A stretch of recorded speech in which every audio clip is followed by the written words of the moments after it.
ଅଡ଼ିଅଳ ଝିଅର ଭୂମିଷ୍ଠ ପ୍ରଣାମ ଘେର କରନ୍ତୁ ମା। उठलो मग सुना नाकी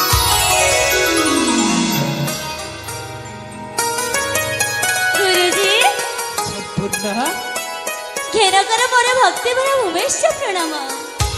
ଯଶସ୍ୱୀ ଭବ ସଂପୂର୍ଣ୍ଣ।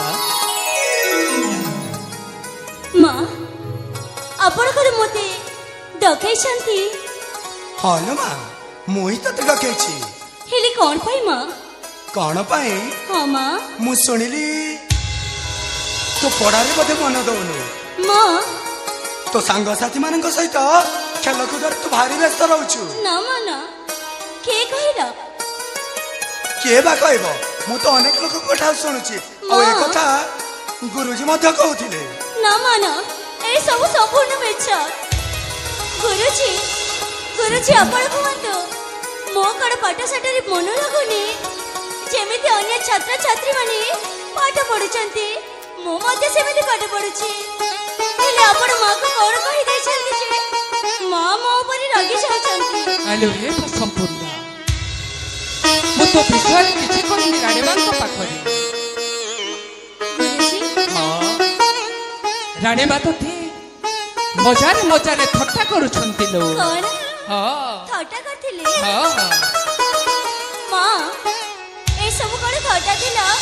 ହଁ ଲୋ ମୋ ସୁନା ନାକି ଏସବୁ ଥଟ୍ଟା ଥିଲା। ଓ ତାହେଲେ ଆପଣଙ୍କୁ ମୋ ଉପରେ ଟିକେ ମଧ୍ୟ ବିଶ୍ୱାସ ନାହିଁ? ସମ୍ପୂର୍ଣ୍ଣ ହଁ ମା ବସ୍ ମା ବସ୍, ମୁଁ ଜାଣିଛି ଆପଣ ମୋତେ ଜମାରେ ଭଲ ପାଉନାହାନ୍ତି। ତୁ ଏମିତି କାହିଁକି ହଁ କହୁଛୁ ମା ମା? ମୁଁ ଜାଣିଛି, ଯଦି ଏ ଜାଗାରେ ମୋ ବାପା ହେଇଥାନ୍ତେ ହେଲେ ସମ୍ପୂର୍ଣ୍ଣ ମୋ ମନ କଥାକୁ ବୁଝି ପାରିଥାନ୍ତେ। କିନ୍ତୁ ଆପଣ ମୋତେ ଯେମିତି ଥଟ୍ଟା କରିଛ ନା ମା, ମୋତେ ସେମିତି ଥଟ୍ଟା ଜମାରେ ପସନ୍ଦ ନୁହଁ ମା। ଏ ମା ଟିକେ ଥଟ୍ଟା କରିଦେଲି ବୋଲି ତୁ ମୋ ଉପରେ ଏତେ ଅଭିମାନ କରୁଛୁ?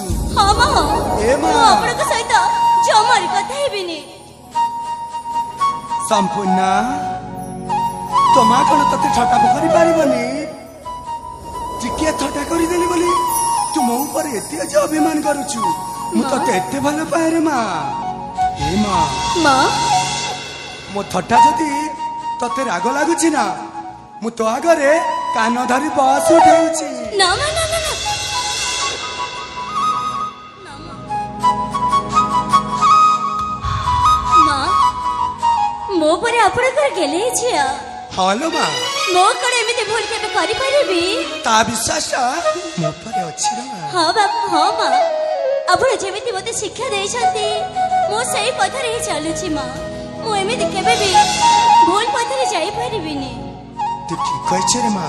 କିନ୍ତୁ ମା କଣ କହୁଥିଲୁ କି? ଜାଣିଛ ମା, ମୋ ସାଙ୍ଗସାଥି ମାନେ ପାଠ ପଢିବା ପାଇଁ ଚାଲିଗଲେଣି ଆଉ ମୁଁ ମଧ୍ୟ ଯିବାକୁ ଅଛି। ସେଥିପାଇଁ ମୋତେ କିଛି ଖାଇବାକୁ ବାଢି ଦିଅ। ମୁଁ ଶୀଘ୍ର ମୋ ସାଙ୍ଗ ସହିତ ସେ ପୁଷ୍ପୋଦ୍ୟାନକୁ ଚାଲିଯିବି। ମୁଁ ସେ କାମଟା ଆଗରୁ ସାରି ଦେଇଛି ରେ ମା। ତୋ ମନ ପସନ୍ଦର ଜିନିଷ ତିଆରି କରିଦେଇ ଯା, ତତେ ଖାଇବା ବାଢି ଦେଇଛି। ହେଲେ କ'ଣ କ'ଣ ରୋଷେଇ ହେଇଛି ମା? ତୋ ମନ ପସନ୍ଦର ଜିନିଷ ତିଆରି ହେଇଛି। ସତ କହୁଛନ୍ତି ମା? ହଁ ଲୋ ମା। ହେଲେ ଶୀଘ୍ର ଦିଅ, ମୁଁ ଖାଇକି ଶୀଘ୍ର ଚାଲିଯିବି। ଠିକ ଅଛି, ତୁ ଆସ, ମୁଁ ଗୁରୁଜୀ ସାଥିରେ ଆସୁଛି। ହଉ ଠିକ ଅଛି।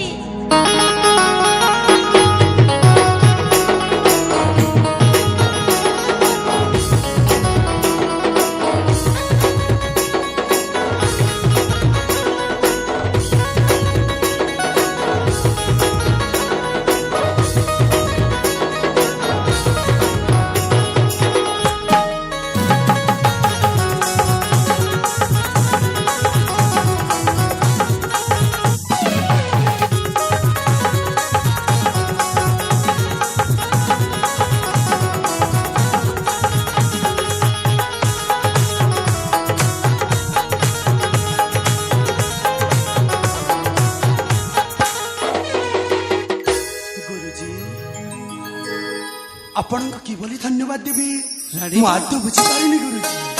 ଆପଣ କହିଲା ଭଳି ମୋ ଝିଅ ସର୍ବଗୁଣରେ ସମ୍ପୂର୍ଣ୍ଣ। ରାଣୀମା ଗୁରୁଜୀ ଆପଣ ବି ପ୍ରତ୍ୟେକ ଶିଶୁ ଶିକ୍ଷା ଦେବା ପରା ମୋର କର୍ତ୍ତବ୍ୟ ରାଣୀ। ସେଇଟା ତ ଆପଣଙ୍କ ମହାନତା ଗୁରୁଜୀ। ହଁ ରାଣୀମା, ଆପଣଙ୍କ ଝିଅ ବୋଲି ନୁହେଁ, ଏ ସମଗ୍ର এই ଅମରାବତୀର ସମସ୍ତ ପ୍ରିୟ ଝିଅମାନଙ୍କୁ ମୋର ଶିକ୍ଷା ଦେବାକୁ ଆଉ ମୋର କର୍ତ୍ତବ୍ୟ ରାଣିବା, ମୋର କର୍ତ୍ତବ୍ୟ। ତେବେ ଠିକ ଅଛି ଗୁରୁଜୀ, ଦେଖୁ ଦେଖୁ ସମୟଟା କେତେ ଯେ ହେଇଗଲାଣି। ରାଣିବା ଆପଣଙ୍କୁ ବି ବିଦ୍ୟାଳୟ ଯିବା ସମୟ ହେଇଗଲାଣି। ହଁ ରାଣିବା, ତେବେ ଠିକ ଅଛି ଗୁରୁଜୀ, ଯିବା ଏଥର। ତେବେ ଯିବା ରାଣିବା।